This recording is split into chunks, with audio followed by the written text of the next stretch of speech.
Hi, everyone. Thanks so much for hanging out with us here on the Daily Racing Form YouTube. Make sure to subscribe to the channel below, and we'd love to hear from you. Drop a comment. Let us know who you like in the Palos Verdes. That's what we're going to be previewing in this video. Gino Buccola alongside David Aragona. And as we head over to take a look at the field for the Palos Verdes, we want to remind all of you about the President's Day sale right now. This will be live all the way through February the 17th at 11:59 p.m. Eastern Time. Just take advantage right now. If you know you're someone that's going to play every racing day at Aqueduct, or maybe you play every racing day at Gulfstream Park, save money right now. You'll have the credits stacked up. That's what's great about Daily Racing Form. When you purchase something, you have all those credits available for whenever you want to use them. Save that 15% right now. David, we head on over and take a look at the field for the Palos Verdes. You have the 2-5 favorite from the inside, Big City Lights, very talented Calbred. He's trying to kind of stamp himself as one of the top sprinters on the West Coast. We know the number one right now, Straight No Chaser. He's going to be headed to Saudi, so he's kind of the tip top of the division.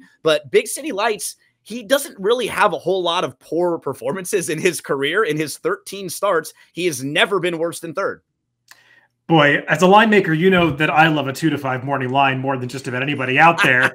When I looked at this 2-5 shot, I was kind of expecting him to go through this field and see a bunch of horses that maybe weren't in great form or didn't really belong in this race. He's got a couple of pretty sharp rivals that he's facing off against in this race. So we'll see if Big City Lights can earn a graded stakes victory here. He's coming off those 2 victories against the Calbreds. But as you said, his greatest strength is his consistency. Yeah, you're right. As we move to the Time from US Pace Projector, it feels like he is the horse to beat, no doubt. But the next tier, I think there are 3 or 4 rivals in that next tier that are certainly within striking range. That could jump up, in the margin of error if he doesn't show one of his better efforts. Maybe he gets in a little bit of trouble from the inside, or maybe one of these horses just improve a little bit. And in a small field, sometimes pace can be, the equalizer. How do you think this thing shapes up early?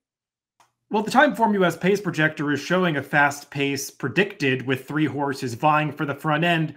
In such a small field, I'm always skeptical that things are actually going to play out that way. And when you go through those 3 horses that are shown stacked across the track, Anarchist is coming off a layoff. Bartledy, I was reading Brad Free, our colleagues, his race advance for this with a quote from his trainer, Steve Knapp, who was suggesting that he's happy to be drawn outside of the 2 other speeds and maybe we'll be able to work out a stalking trip. So Roll on Big Joe feels like the one that kind of has to go forward, being drawn between those 2 horses. But I'm not going to be surprised if this pace doesn't really heat up the way that it's shown on the Timeform US Pace Projector. Let's meet the field for the Palos Verdes. We start out with last year's Palos Verdes winner, Big City Lights. And this was one of the more recent wins, David. His last 2 wins have been monster victories. Now, they've both been against Calbreds in smaller fields, and he'll step up. But as I pointed out, he did win this race last year, and he's certainly the horse to beat. But he did have to work a little bit in this race early in the 2 path, kind of getting to the outside. And I think his class sort of prevailed in the end. Yeah, I mean, look, he's never been out of the money in 13 career starts. He's won over half of those races. He's won multiple stakes, plenty against California breds. But as you said, this grade 3 victory in the Palos Verdes last year. And his last 2 races, not facing competition that was nearly this good. He was odds on for a reason in both of those starts. I mean, last time he was 1-10. It was kind of a joke. He couldn't help but lose that, but win that race. And he is now going to have to show up in a spot where there are plenty of horses outside of him that have way more early speed than he does. He was the horse shown all the way back in last on the pace projector and drawn the rail. He's probably going to have to take back, come around horses, deal with some kickback. Not to say that he can't do that. He's gotten different trips in the past and been successful. Just given that uncertainty about how things are going to work out from the rail, and also the fact that he's coming back in just a month, whereas he has had layoffs between almost all of his recent starts. Now putting races back to back, we'll see if he can repeat that 103 buyer from last time. Yeah, and that's a really great point, David, because that can mean one of 2 things, right? Sometimes a horse will have those issues where they'll race and then they'll need a couple months, and then they'll race and they'll need a couple months. And sometimes it'll be nice when they string races together. They'll be a little more fit. Other times they need the time in between to get the best out of themselves in each race. And it'll be curious to see which one of those kind of describes Big City Lights best. 6 career losses, 4 of them to the Chosen Vron, who's a 19-time winner and one of the best Calbreds ever. Anarchist has 5 months off to deal with, David. He had a really good 2023. You look at his overall form that year, he had 8 races. He won 2 of them. Both of them were graded stakes races. He finished second in the other 6. He showed up each and every time.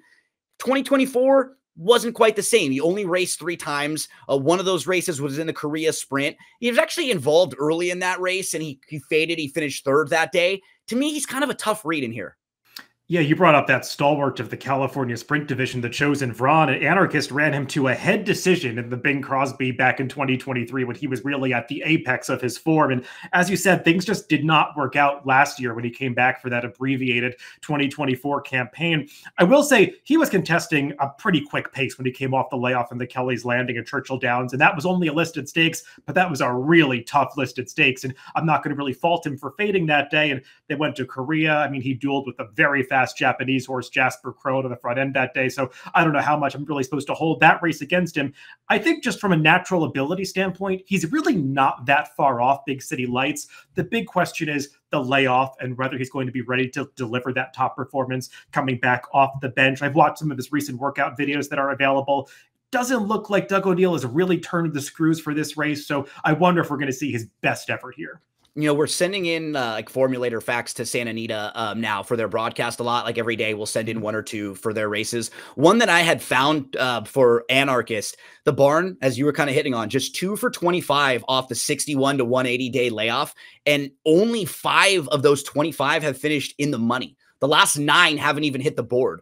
So this barn hasn't been quite as good getting horses ready off those longer layoffs, something that you maybe want to keep an eye on, especially with horses that are shorter prices. This one will be a little bit more value here. Roll On Big Joe is the next one. David, grade 2 placed, was a winner last time out. You look overall in the form. I mean, he's 2nd behind your Breeders' Cup Sprint winner, Straight No Chaser. And this does seem like one of those horses who is moving forward. He's improving at the right time. You kind of go through the overall body of work. You eliminate the turf race. There aren't very many bad performances from Big Joe.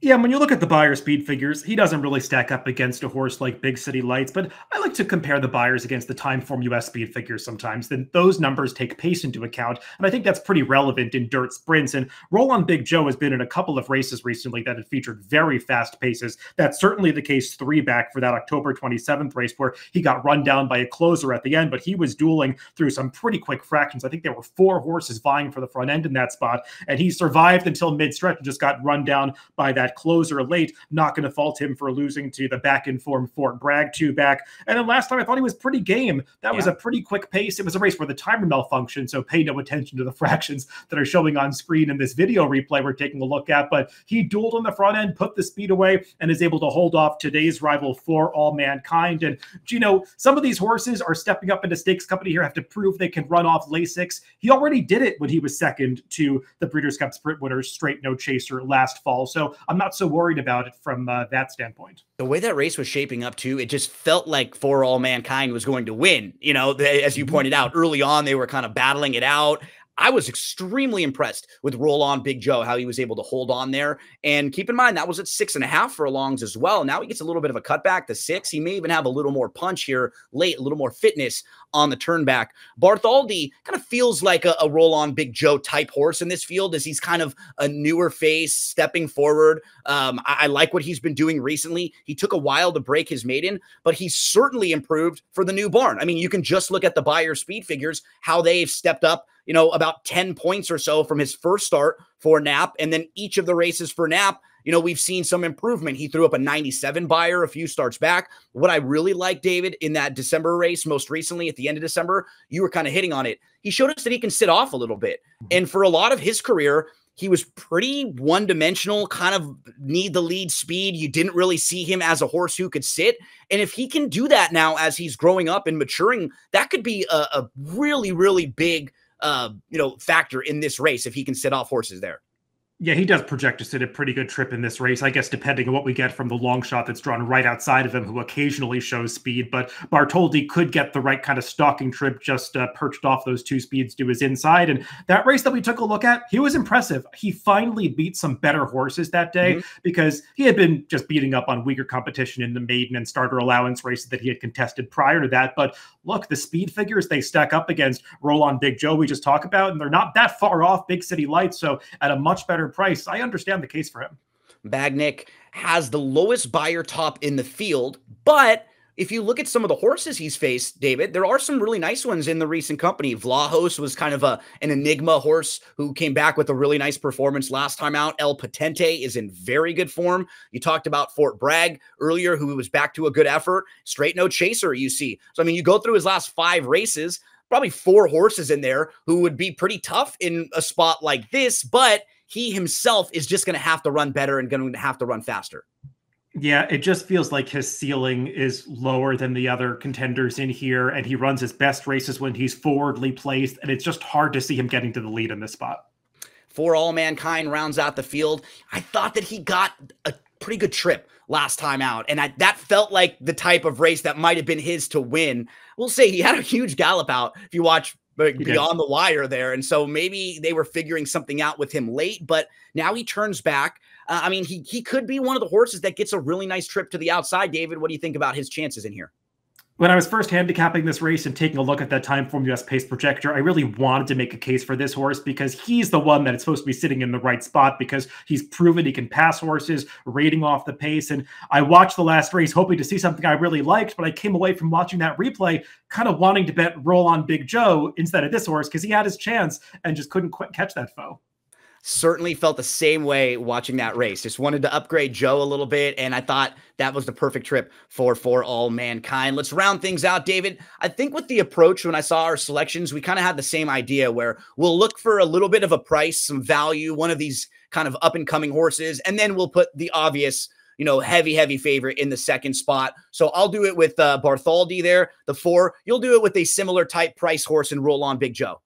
Yeah, I'm a little less certain about how the trip is going to work out for him, but I'm just hoping it doesn't heat up on the front end the way that pace projector indicated, because I do think he might be the speed of the speed, and I just like his recent form, and he'll be a decent price, as will the horse that you put on top. I got producer Bobby reminding me to let everybody know again about that President's Day sale, so take advantage of that one all the way up through February the 17th. However you're playing them on Saturday at Santa Anita, we wish you the best of luck.